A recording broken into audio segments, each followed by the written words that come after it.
In this video, I'm going to show you how to search Google Scholar. The first thing you need to do is type in Google Scholar and then select that from your search results. You'll know you're in Google Scholar when you see this title at the top of your search bar. Now, to find literary analysis articles on a short story or poem, the best thing I find to do is type in the author's name and then type in the title of the work in quotation marks. So for this example, I'm going to use The Lottery by Shirley Jackson. And you may find that it already prompts you with things like symbolism, analysis, and criticism.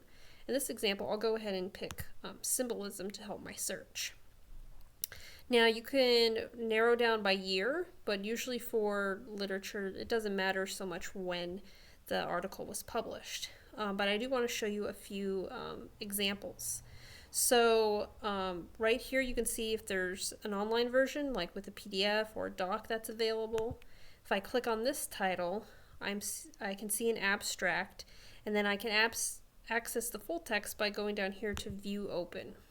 Now we'll see that this is a master's thesis. I'm okay if you use this in your paper. It can count as a published work. I do want to show you another example, though, of how you still need to go through and evaluate your sources. If we go down here to this article, which is a document, this just looks like a student paper that someone wrote for a class. We can see the name. It says Professor Zeno. It looks like an English course. This would not be a published work or something that you should use in your essay. Now, sometimes you may see an article that looks good, but it doesn't show up if it has full text. That doesn't mean that you still may not be able to access it. So if I look here, I see that this is published in JSTOR. So JSTOR is an academic database. Now, it says read and download here, but I have to log in through my school or library. And the Multnomah Library does subscribe to JSTOR. What I would do from the library website, which is to go to multnomah.edu/library, is I would then type in the title of the source that I want. So I'm just going to do part of the title and hit search. And I can see that right away it comes up here as the second article.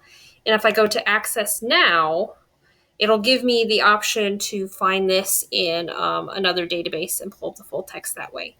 Now, if for some reason you don't find it this way, if you know the database that the article is from, like I mentioned, JSTOR, you can always go back to the library homepage. And if you scroll down to where it says Research Databases, they're organized alphabetically. So I'll go to J for JSTOR. And if I scroll down, I can go into the database itself, type in the title and search for it, and I should be able to find the article that way, which I do here, and then I can open it and read it here as well.